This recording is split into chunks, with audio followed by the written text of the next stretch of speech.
Hello नमस्कार। आज हमारे साथ पूछता है भारत में ये स्पेशल एपिसोड है। This is a special episode of nation wants to और पूछता है भारत रोल्ड इन वन, क्योंकि हमारे साथ जो आज हमारे विशेष गेस्ट है, he is a person who is speaking after a very long time. बहुत दिनों के बाद आज वो खुलकर वो कह रहे हैं कि रिपब्लिक भारत से बात करेंगे, क्योंकि पॉलिटिकल सीजन आ चुका है। भारत के one of the most prominent political personalities and मुख्यमंत्री महाराष्ट्र के देवेंद्र फडणवीस जी हमारे साथ हैं। देवेंद्र जी नमस्कार, thank you, nice to meet you.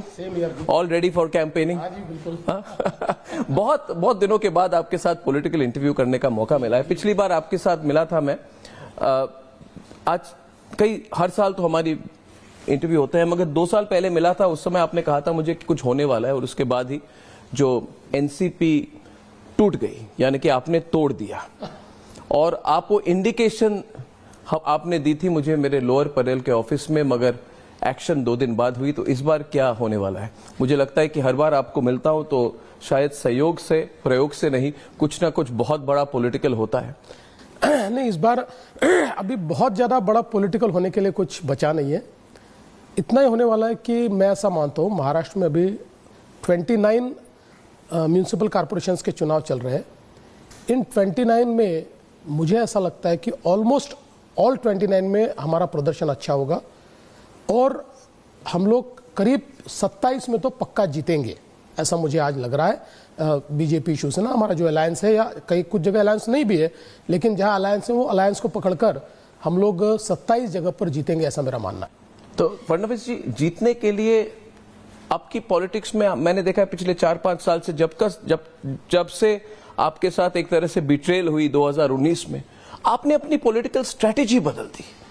आप कह रहे हैं कि मुझे पॉलिटिक्स में डेवलपमेंट लाने के लिए मुझे पॉलिटिक्स ड्राइव करना होगा, इसलिए आप एक नई फडणवीस स्टाइल पॉलिटिक्स ला रहे हैं। You tie up here there with anyone, even आपके जो कोalition पार्टनर्स है भी वो इधर उधर करते हैं। लगता है कोई एक कोहेरेंट कोalition नहीं है महाराष्ट्र में, it is a कोalition for power.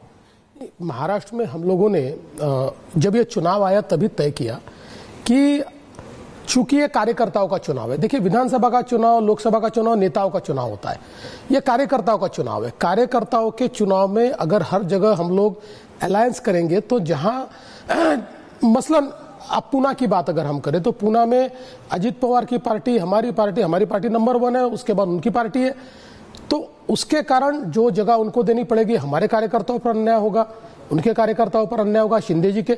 इसलिए हमने इस बार यह तय किया कि जहां अलायंस कर सकते हैं, नेचुरल अलायंस की कुछ जगह जैसे थाने है, कल्याण डोंबिवली है, वहां हम करेंगे। जहां नहीं हो सकता है वहां हम फ्रेंडली फाइट करेंगे। और हमने इससे पहले 280 नगर पालिकाओं के चुनाव हुए, वहां पर भी ये स्ट्रैटेजी रखी। उसका परिणाम ये हुआ कि 75% जगह हमें लोग चुनकर आए, और मुझे लगता है कि इस बार भी हमारी यही स्ट्रैटेजी है। हाँ, इस स्ट्रैटेजी में एक ही एब्रेशन है, और वो एब्रेशन हुआ है पूना और पिंपरी चिंचवड़ में, जहां पर अजित पवार जी की पार्टी शरद पवार जी की पार्टी के साथ गई है। वरना हमने ये तय किया था कि 3 पार्टियां एक दूसरे के साथ जहां कन्वीनियंट हो वहां एक साथ जाएगी या अलग जाएगी। नहीं, मगर आइडियोलॉजी कहां जाएगा? एबरेशन दूसरे जगह पे भी हुई है। अंबरनाथ म्युनिसिपल काउंसिल में आप कांग्रेस पार्टी के साथ गए, वहां पे एक लोकल फॉर्मेशन बनी गई है, अंबरनाथ विकास अघाड़ी, जिसमें आप लोकल लेवल में देखें तो BJP is an alliance with the Congress. Fadnavis ji, nation wants to know, पूछता है भारत, कि कोई भी छोटे जगह में भी हो, लोकल भी हो, कांग्रेस और बीजेपी के बीच में टैक्टिकल अंडरस्टैंडिंग कैसे हो सकती? नहीं होनी चाहिए, मगर हुई है। नहीं, मैं आपको बताना चाहता हूं, बिल्कुल होनी नहीं चाहिए। जहां तक मुझे अंबरनाथ की जानकारी थी, वहां राष्ट्रवादी के साथ हमारा अलायंस हो रहा था, और शिवसेना से भी बात चल रही थी, क्योंकि वहां पर बीजेपी और शिवसेना हम ही नंबर 1 नंबर 2 पार्टी है। हमारा नगराध्यक्ष चुनकर आए, उनके लोग भी चुनकर आए हैं। लेकिन इस प्रकार से अगर लोकल लोगों ने कांग्रेस के साथ वहां पर अलायंस किया होगा, तो मैं इसको गलत कहता हूं, ये नहीं होना चाहिए, और इसके लिए मैं उनसे सवाल पूछूंगा। आप सवाल पूछेंगे? पूछूंगा। आप कांग्रेस बीजेपी की जो लोकल लेवल अलायंस को आप एक्सेप्ट नहीं करेंगे? नहीं accepted, it's not accepted. Then how is it happened? नहीं, देखिए, ये तो छोटे छोटे शहर है, यहाँ पर लोकल लेवल पर कई बार निर्णय हो जाते हैं। हर निर्णय तो हम तक नहीं आता ना, हम तो बड़े निर्णय हमारे तक आते हैं, छोटे निर्णय कई बार नहीं आते। कई बार लोकल कन्वीनियंस क्या होता है, जैसे मसलन वहां पर का जो एक समझ लीजिए हमारे मित्र पार्टी का जो नेता होता है और हमारी पार्टी का नेता, कई बार उनमें इतनी दुश्मनी होती है कि इसको नहीं बैठने देना इसलिए वो दूसरे को ले लेता है, लेकिन ये गलत है, ऐसा नहीं होना चाहिए। ये फ्रेंडली फाइट्स क्या है? बिकॉज मुझे और एक सवाल है कि आपकी जो महायुति है, ये महायुति अभी इफेक्टिव है कि नहीं है? क्योंकि महायुति की सीट शेयरिंग अंडरस्टैंडिंग है, तो बीजेपी और एकनाथ शिंदे सेना के साथ कुछ ना कुछ गड़बड़ हो रहा है। देखिए Devendra Fadnavis ji, you can tell me frankly, आप और हम एक दूसरे को करीब 20 सालों से जानते हैं। You can be frank with me, जैसे आप शायद दूसरे जर्नलिस्ट के साथ नहीं हो सकते, और लार्ज नेशनल ऑडियंस आपको देख रही है आज। तो ये क्या कुछ कोल्ड वॉर हॉट वॉर जैसी स्थिति हमेशा आपके और एकनाथ शिंदे के बीच में चल रही है? Why is that the case? ये ऐसा क्यों चल रहा है? कोई कोल्ड वॉर भी नहीं है, कोई हॉट वॉर भी नहीं है, ल्यूकवार्म वॉर? No, nothing. हम दोनों बिल्कुल साथ में हैं। देखिए, मैं आपको एक बात कहता हूं कि आज से नहीं है, पिछले 10-11 सालों से हम दोनों साथ में ही है और सारे फैसले साथ में मिलकर करते रहे हैं। वो जब उधर भी थे तब भी मेरे संबंध उनसे कभी खराब नहीं थे और आज भी, लेकिन उनको एक पार्टी चलानी है, तो अल्टीमेटली जब पार्टी मैं एक चला रहा हूं, वो एक पार्टी चला रहे हैं, तो कई जगह पर इंटरेस्ट कन्फ्लिक्टिंग होते हैं, क्योंकि हम लोगों को अगर अपनी पार्टी जिंदा रखनी है तो केडर को जिंदा रखना पड़ता है। केडर में सब लोग इतना अंडरस्टैंडिंग नहीं रखते, थोड़ी एडजस्टमेंट तो होनी चाहिए। हाँ, नहीं होती, अब काफी एडजस्टमेंट किए हम लोगों ने। आप देखिए, मैं आपको 2 उदाहरण बताता हूं एडजस्टमेंट के जो बीजेपी ने किए हैं। कल्याण डोंबिवली में हम लोग बड़ी पार्टी भी थे, पिछले बार उनके ज्यादा आए थे, लेकिन पिछले 5-7 सालों में हम बड़ी पार्टी बन गए। आज अगर वहां पर आप सर्वे भी देखें तो हम लोगों को ज्यादा सीटें मिल सकती थी, बावजूद इसके हम लोगों ने, चूंकि पिछले बार उनके ज्यादा आए थे, उनको ज्यादा सीटें दी।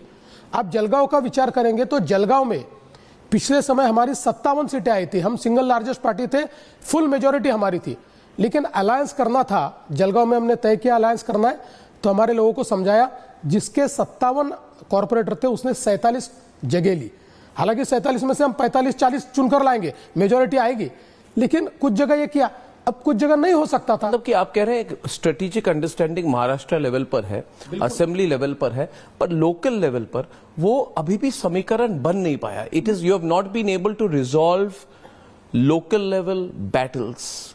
तो ये alliance, is it not for local level also? Is it only for the state level और फॉर नेशनल? सवाल वो नहीं है, सवाल ये है कि 10 सालों के बाद चुनाव हो रहा है और दोनों, मतलब सभी पार्टियों में 2 पीढ़ियां चुनाव लड़ रही है। तो ऐसे समय अगर आप अपने पार्टी के लोगों को ये कहोगे कि चुनाव मत लड़ो, तो ऐसी पार्टी चलती नहीं है। देखिए, आप कुछ लोगों को कह सकते हो, लेकिन सब लोगों को नहीं कह सकते। इसलिए 10 साल के बाद जब चुनाव रहे, और हर चुनाव में आप देखिए एक जनरेशन तैयार होती है, ये 17 के बाद की जनरेशन और 22 के बाद की जनरेशन, ऐसे दोनों जनरेशन चुनाव में जब उतरी तो सभी पार्टियों के लिए बड़ा प्रॉब्लम था, इसलिए उसको रिजॉल्व करना बड़ा कठिन है। बात ये भी है, मैं दर्शकों को भी कह दूं कि ये पहली इलेक्शन है बीएमसी के लिए after the split of NCP and the split of Sena, so it is a different election. फिर भी just to push the point, अगर लोग पूछ रहे हैं आजकल दिल्ली में कि अजीत पवार की एनसीपी क्या ये महायुति में है कि नहीं है, what is and you have always said that ये इसमें व्हाट नेशनल हेडलाइंस हो रही हैं।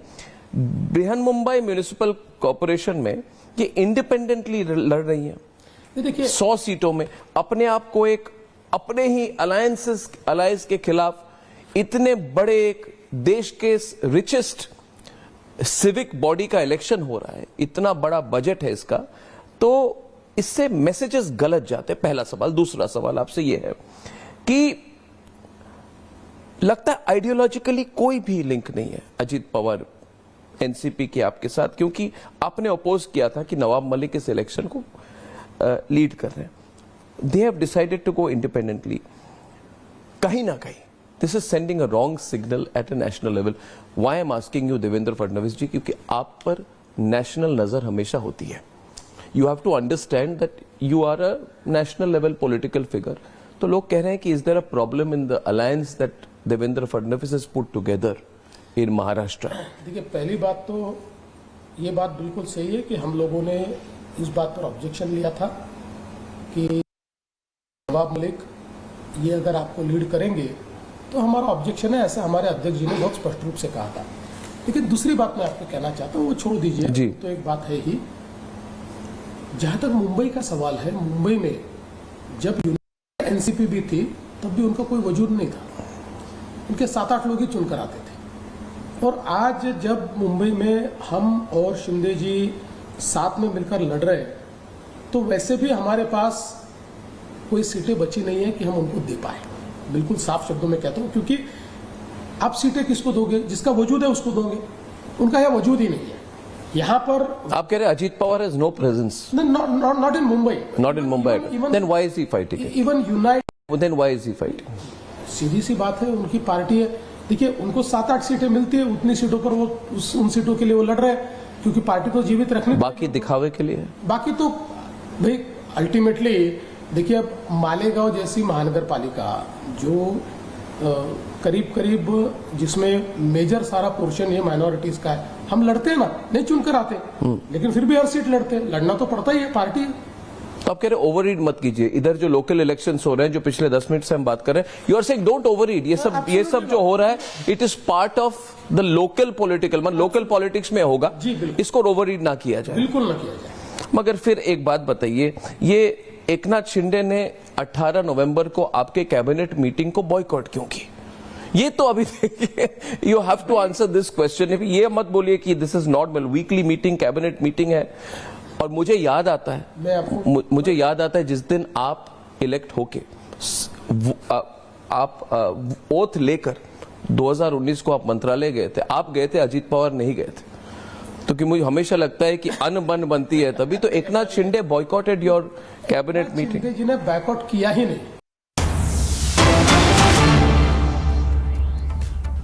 तो महाराष्ट्र के मुख्यमंत्री देवेंद्र फडणवीस ने कहा कि शिंदे और मेरे बीच कोई लड़ाई नहीं है। शिंदे और मेरे बीच कोई लड़ाई नहीं है, महायुति पूरी तरह से एक साथ है। रिपब्लिक मीडिया नेटवर्क के editor in chief Arnab Goswami के साथ खास बातचीत में उन्होंने कहा है कि हर मुद्दे पर हमारी पूरी सहमति है। यानी वो लोग जो ये मैसेज देने की कोशिश कर रहे हैं कि फडणवीस और शिंदे के बीच सब कुछ ठीक नहीं है, उनको उन्होंने साफ तौर पर बताया कि शिंदे और मेरे, यानी शिंदे और फडणवीस के बीच सब कुछ ठीक है। उन्होंने ये बात कही कि महायुति पूरी तरह से एक साथ है और अभी जो चुनाव हैं, बीएमसी के चुनाव हैं महाराष्ट्र में, उसमें भी हम एकजुटता से चुनाव लड़ रहे हैं और आने वाले समय में जो भी चैलेंजेस होंगे उसमें एक साथ मैदान में होंगे। यानी महायुति को अलग करने या जो एक मैसेज देने की कोशिश की जा रही है वो बिल्कुल गलत है। शिंदे और मेरे बीच कोई लड़ाई नहीं है, महाराष्ट्र के मुख्यमंत्री ने साफ कर दिया। बॉयकॉट तो नेवर नेवर नेवर बॉयकॉट किया है। नहीं, आप बात समझिए क्यों? अरे भाई, ये नेशनल हेडलाइन हो चुकी है। देखिए, मुझे कई बार ये समझ में ही नहीं आता। उस दिन एकनाथ शिंदे जी ने फोन करके मुझे कहा कि मेरी तबीयत आज ठीक नहीं, मैं नहीं आ पाऊंगा। अजित दादा को भी कहा, हमने कैबिनेट की बैठक में भी ये बताया कि आज एकनाथ शिंदे जी आएंगे नहीं क्योंकि उनकी तबीयत ठीक नहीं है। इतना सब कहने के बाद वापस न्यूज बन गई, क्योंकि उस समय फाइट हो रही थी, आपकी इंटरनल फाइट हो रही थी सीट अरे भाई, शेयरिंग। बिल्कुल कोई फाइट नहीं थी, उल्टा हमने सब रिजॉल्व कर दिया था। शिंदे जी ने यह कहा कि मैं रात भर जगा हूं, सुबह 6 बजे में मतलब मेरी मीटिंग समाप्त हुई और 3 ही सब्जेक्ट थे उस दिन, एजेंडे पे कुछ नहीं था। तो उन्होंने मुझे पूछा कोई इंपॉर्टेंट सब्जेक्ट है ये 3 के सिवा? मैंने कहा ये 3 ही सब्जेक्ट है। बोले मेरी तबीयत ठीक नहीं, मैं नहीं आया तो चलेगा? मैंने बोला बिल्कुल मत आइए, आप आराम कीजिए। इतना सिंपल है, कोई प्रॉब्लम नहीं, कभी बैकवर्ड नहीं। इट इज एब्सोल्युटली सिंपल अगर होता तो पिछले महीने एकनाथ शिंदे ने कहा कि मेरी क्लियर स्टैंड है कि हम कोalition धर्मा के सारे प्रिंसिपल्स को फॉलो करते हैं, हमारे अलायंस पार्टनर्स को भी करना चाहिए। तो ये ऐसी जरूरत क्या है शिंदे जी को कोalition धर्म के बारे में ऐसे पाठ पढ़ाने की, to preach about coalition politics? Local level पर कुछ ऐसी घटनाएं हुई, मसलन बताइए। उल्लासनगर में बीजेपी के 5 एक्स कॉर्पोरेटर शिंदे जी ने अपनी पार्टी में ले लिए जी। उसके चलते बीजेपी के हमारे लोगों ने पालघर में और कल्याण में कुछ उनके पुराने लोग अपनी पार्टी में ले लिए जी। इसके कारण एक विवाद खड़ा हुआ। उसके बाद हम लोग साथ में बैठे, क्योंकि उनके लोगों में भी आक्रोश हुआ, हमारे लोगों में भी आक्रोश हुआ। हमने साथ में बैठकर निर्णय किया कि लोकल झगड़ों का फायदा हम इस प्रकार से उठाएंगे नहीं। कई बार होता है मेरी भी पार्टी में आदमी नाराज हो जाता है तो तुरंत उसको वो ले ठीक उस नहीं समय है। हमने देखा था नीलेश राणे, उन्होंने 25 लाख कहा कि बीजेपी वर्कर मालवान में उनके घर से मिला, ये भी उन्होंने वीडियो बनाई, तो उस समय पीक हो गई थी इस ये फाइट। बिल्कुल पीक हो गई थी। आप मानते हैं कि पीक हुई थी? हाँ, लोकल बिल्कुल, फाइट पीक हुई थी? देखिए, बिल्कुल हुई थी, 100% हुई फाइट थी। लेकिन उसके बाद हमने बैठकर जी ये फैसला किया और उसके बाद आप देखिए न उनका कोई व्यक्ति हमने पार्टी में लिया, हमारा कोई व्यक्ति उन्होंने पार्टी में नहीं लिया, कोई बयानबाजियां नहीं हो रही है, बिल्कुल ठीक सारी चीजें चल रही है। देखिए मैं आपको एक बात कहता हूं कि अल्टीमेटली दो पार्टीज है और विशेष रूप से अब ये एमएमआर रीजन जो है, इस एमएमआर रीजन में हम ही कॉम्पिटिंग पार्टी आए। से खास बातचीत आप सुन रहे हैं। उन्होंने ये भी कहा है कि मैं हिंदू हूं इसलिए सेक्युलर हैं। फडणवीस ये कह रहे हैं। आज बातचीत में उन्होंने कई महत्वपूर्ण बातें कही, महाराष्ट्र के विकास को लेकर तो बात कही ही, लेकिन कई तीखे सवाल जिनका सीधे सीधे जवाब दिया उन्होंने और कहा कि मैं हिंदू हूं इसीलिए सेक्युलर है। फडणवीस ने यह भी बता दिया कि किस तरह से जो भ्रम फैलाने की कोशिश की जा रही है उनके और शिंदे के बीच रिश्तों को लेकर, वो भी पूरी तरह से अफवाह है, सब कुछ ठीक है, कहीं कोई गड़बड़ नहीं है, हमेशा इंटैक्ट है, पूरा गठबंधन एक साथ है और केवल ये बीएमसी चुनाव ही नहीं, हर मैदान में हर तरीके से एक साथ मिलकर खड़े हुए हैं। कई लोग ऐसे हैं जो ऐसे भ्रम फैलाकर तोड़ने की कोशिश करते हैं, लेकिन हम एक साथ हैं, किसी भी अफवाह पर भरोसा ना करें लोग। लेकिन साथ ही उन्होंने ये भी कहा कि मैं हिंदू हूं इसलिए सेक्युलर है।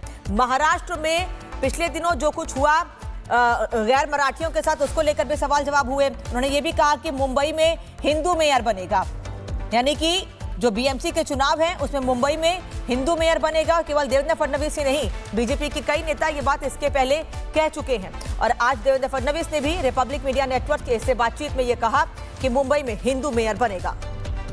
1 नंबर हम है, 2 नंबर वो है, थाने में 1 नंबर वो है, 2 नंबर हम है, तो यह हम ही कंपीटिंग पार्टी है। तो इसलिए कई बार ऐसे प्रॉब्लम्स आते हैं, लेकिन उसको हम रिजॉल्व कर रहे हैं और हमने किया है।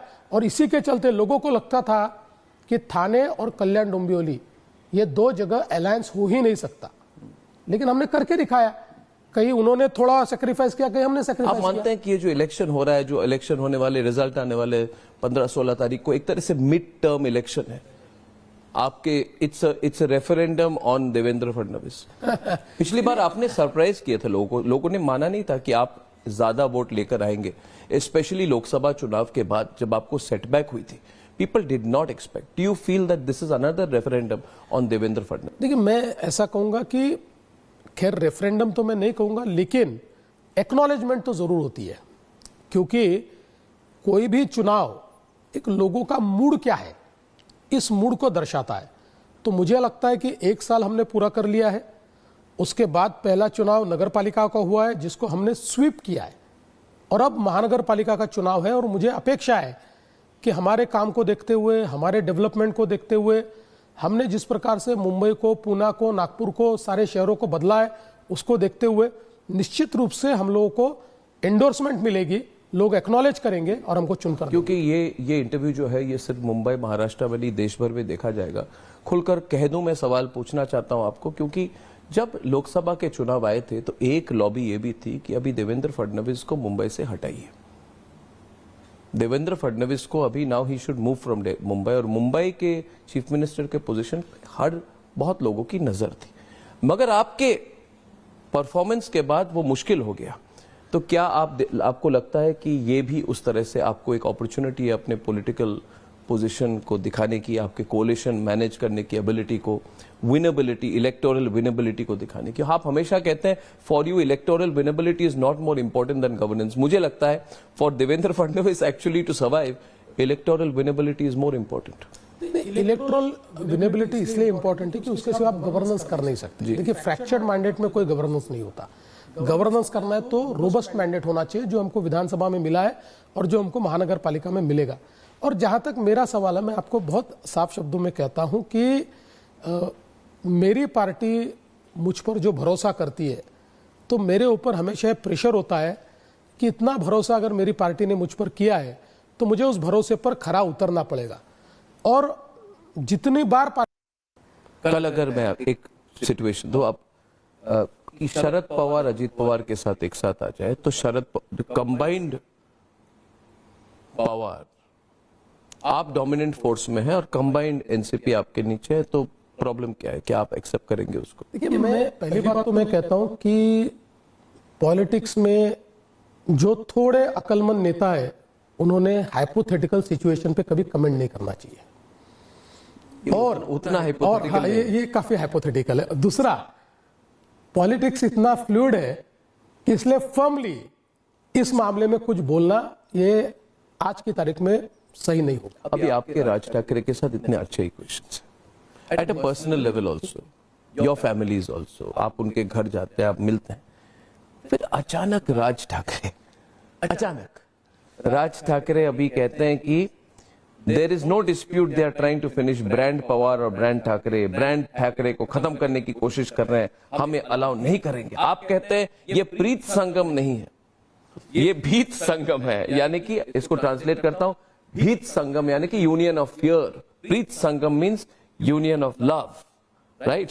तो ये आप इसको कैसे देख रहे हैं, ये जो अलायंस है इसका किसको फायदा होगा? मैं सबसे पहले आपको बताता हूं, there is no brand Thackeray, there was only one brand, हिंदू हृदय सम्राट शिवसेना प्रमुख Bala Saheb Thackeray, that was a brand.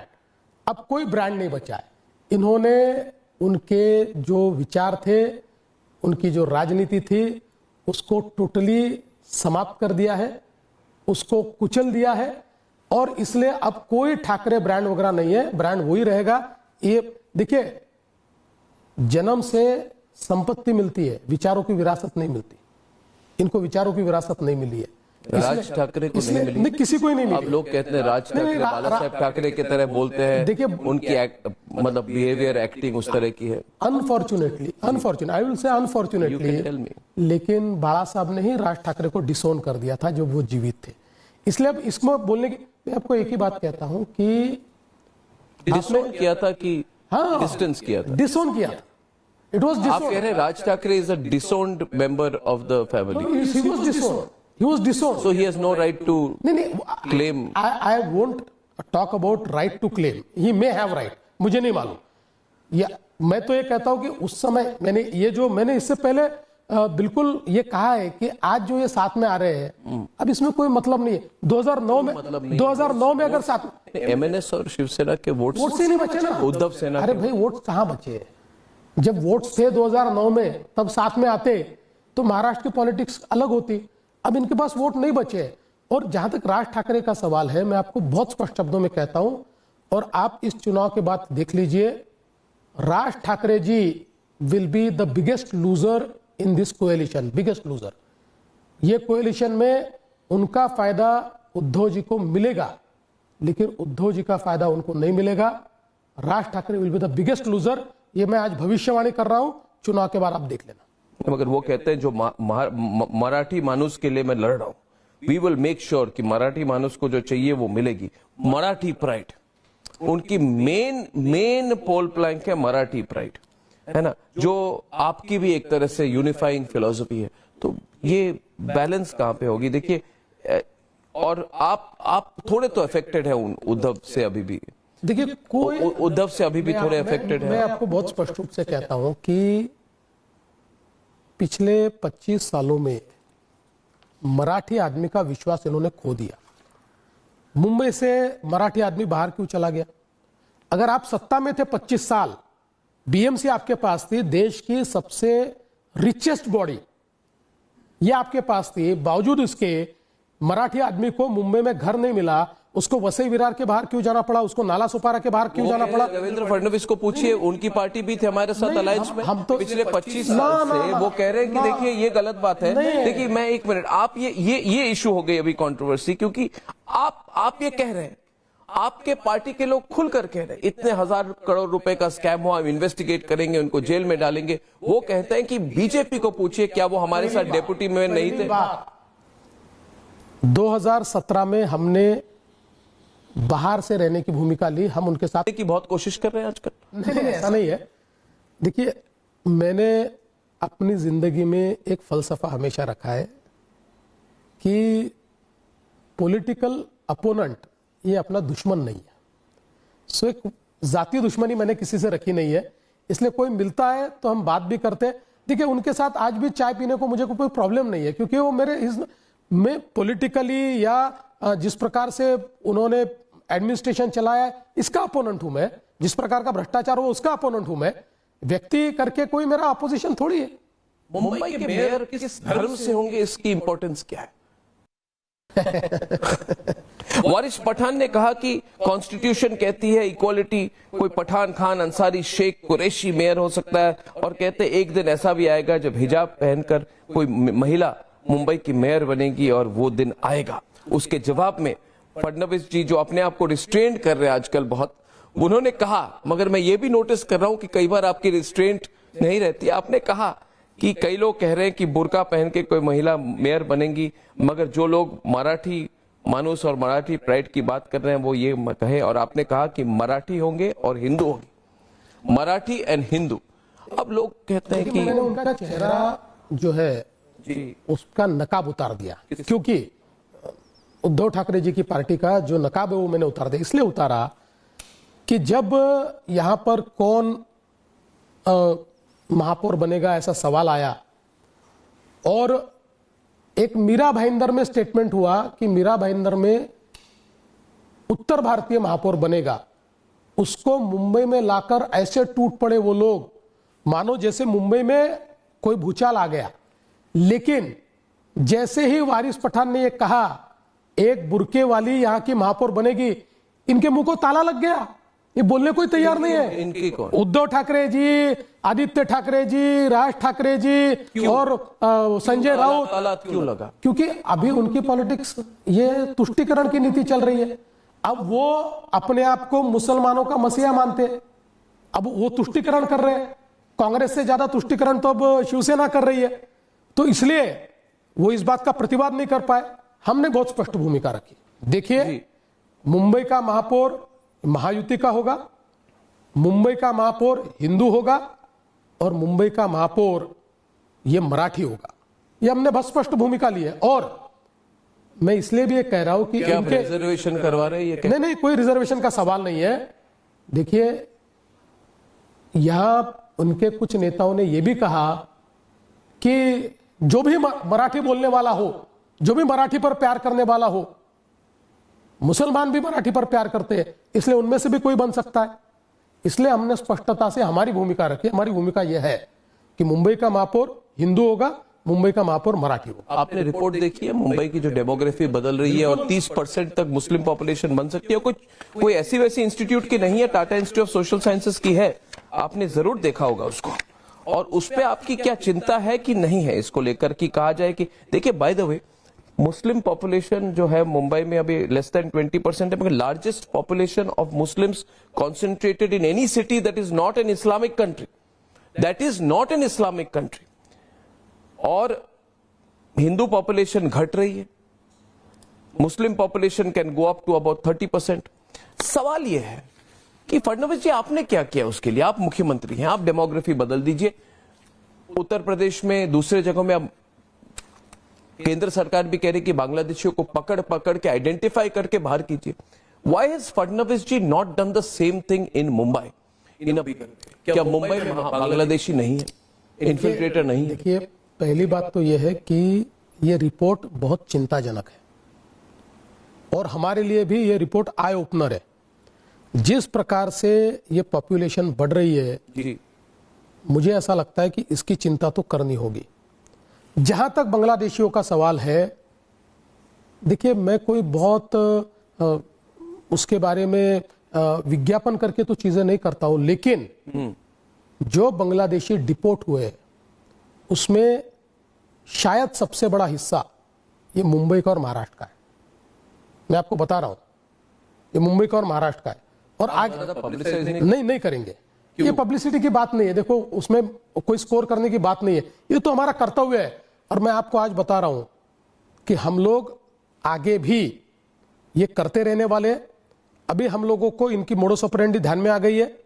ये लोग पश्चिम बंगाल में आते हैं, पश्चिम बंगाल में कागजात तैयार करते हैं, और फिर कागजात तैयार करके मुंबई में आते हैं। अब इस मोडस ऑपरेंडी को हमने रिवर्स ट्रैक कर लिया है, और उसके कारण कैसे ट्रैक किया?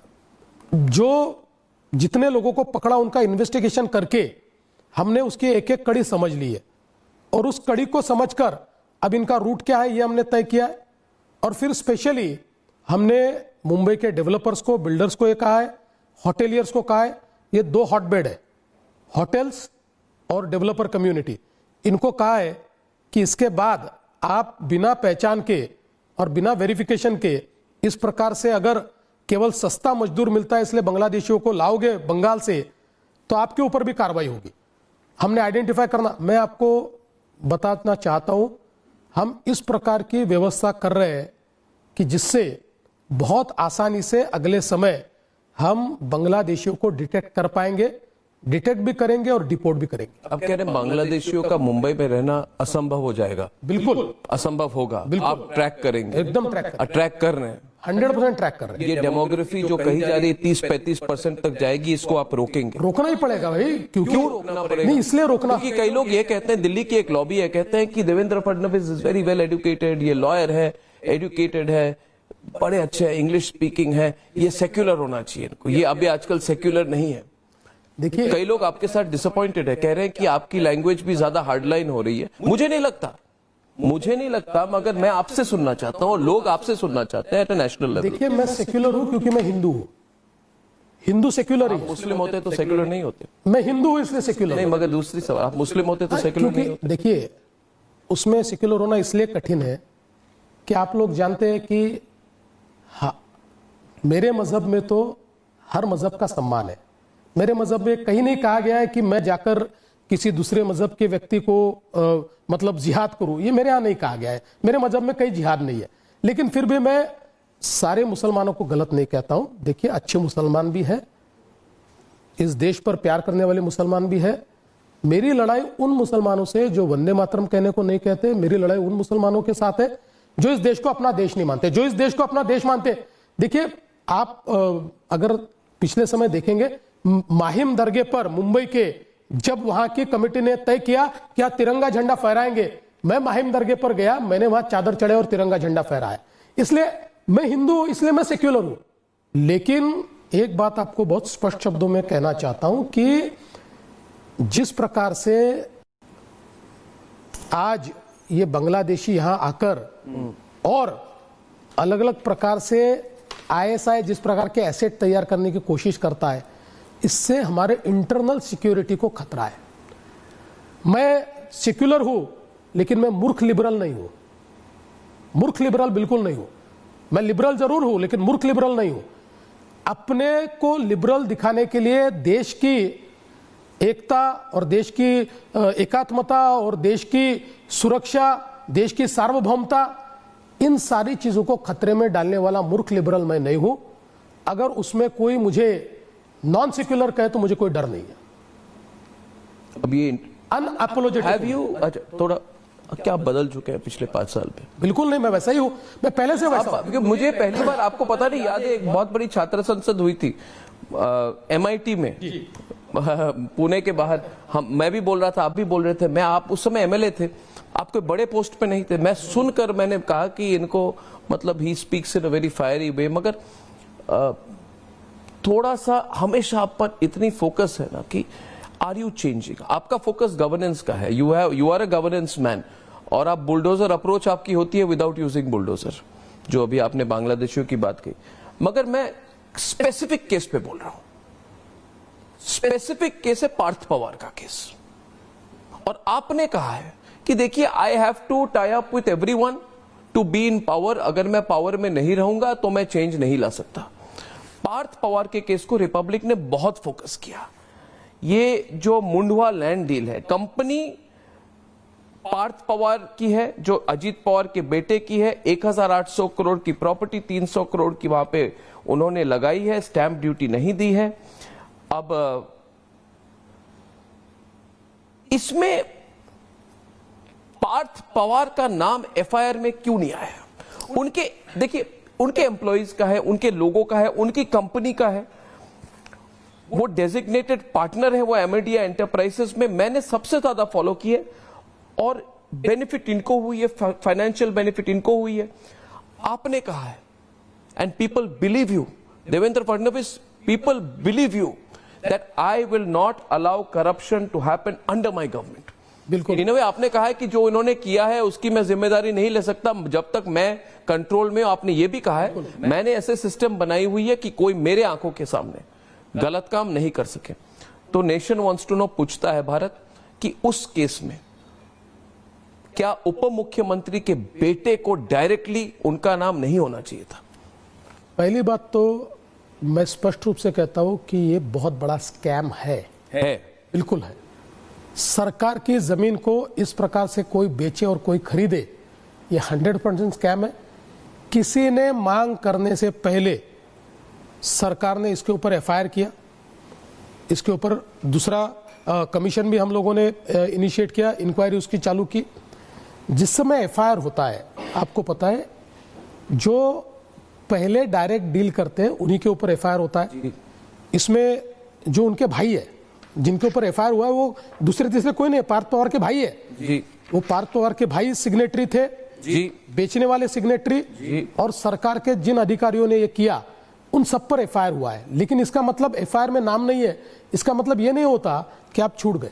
खुली छूट नहीं है। इन्वेस्टिगेशन में, क्योंकि एफआईआर तो it is a first information report, prosecution ये आपका जो चार्जशीट जाता है उस पर आधारित होता है। एफआईआर में किसका नाम आया महत्व का नहीं होता, चार्जशीट में किसका नाम आया ये महत्व का होता है। और अभी चार्जशीट गई नहीं है, अभी चार्जशीट के लिए पूरा इन्वेस्टिगेशन चल रहा है। इन्वेस्टिगेशन जहां तक मैं जानता हूं अंतिम दौर में है, और इस इन्वेस्टिगेशन के अंदर जिसका भी डायरेक्ट उसमें सहभागिता दिखेगी उस पर कार्रवाई पुलिस करेगी। It's not a close chapter. Not at all. Not a closed Not chapter. at all. We have also told this to the court. Even the court is monitoring us. We have told the court that we are taking action.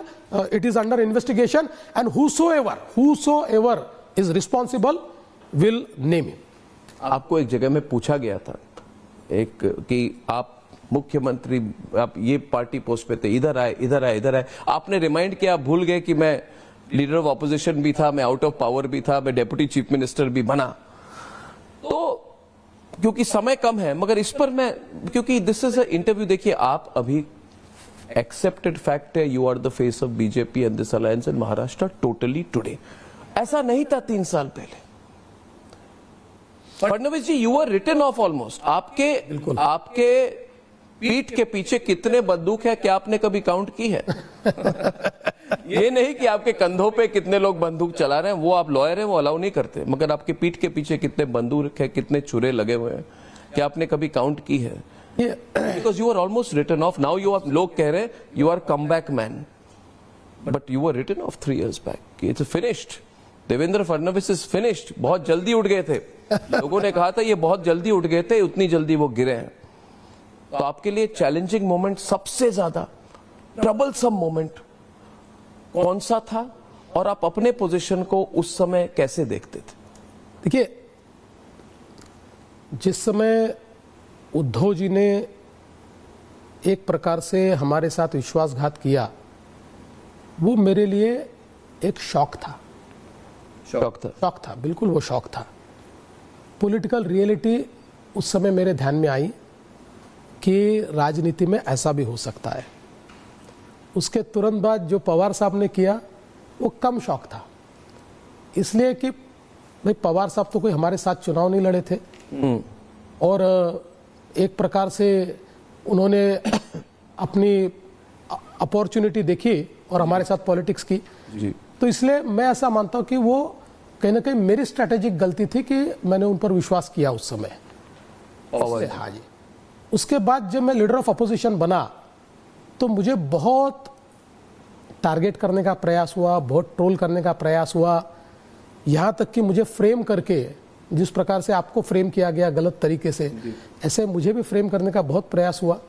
लेकिन चूंकि उस समय 5 साल में home minister रहा था और police में एक भावना मेरे बारे में थी कि इस आदमी ने कभी गलत काम नहीं किया है, इसने कभी पैसे नहीं मांगे हैं, इसने कभी ट्रांसफर पोस्टिंग में भेदभाव नहीं किया है। इसलिए पुलिस के कई आला अधिकारी अड़ गए कि हम इस पर कार्रवाई नहीं करेंगे, इसलिए वो कार्रवाई नहीं कर पाए। तो ये सारा जो है चैलेंजिंग समय था, लेकिन मैंने तो कहा था कि मैं लौट कर आऊँगा। मैंने कहा था कि मेरे मतलब किनारे पर घर मत बसा लेना, मैं समंदर लौट कर आऊँगा। तो मैं लौट कर आया।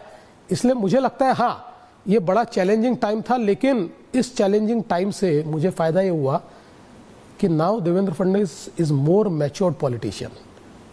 अब मुझे किसी चीज़ से डर भी नहीं लगता और किसी चीज़ से शॉक भी नहीं लगता। किस चीज में आप पहले मैच्योर नहीं थे? देखिए, इन सिचुएशंस को हैंडल करने की मेरी कोई आदत ही नहीं थी। मैं तो एक बहुत सीधी पॉलिटिक्स करके सामने जाने वाला आदमी था। जैसा आपने कहा, आपने जिस देवेंद्र फडणवीस को देखा था वो नाक की सीध में चलने वाला देवेंद्र फडणवीस था। लेकिन बाद में देवेंद्र फडणवीस को ध्यान में आया कि पॉलिटिक्स में कभी कभी आपको स्ट्रैटेजी भी करनी पड़ती है और कभी कभी आपको सामने वाले को पटकना भी पड़ता है। क्या आपको लगता है इस सब में आपके गवर्नेंस पर फोकस कम, आपके पॉलिटिक्स पर ज्यादा हो गया नेशनल लेवल? बिल्कुल नहीं। देखिए, अगर आप ये इलेक्शन, आप प्रेडिक्शन दीजिए मुझे कि क्या होगा, क्योंकि सब लोग लाइव कवर करेंगे, पहला बड़ा इंटरव्यू है।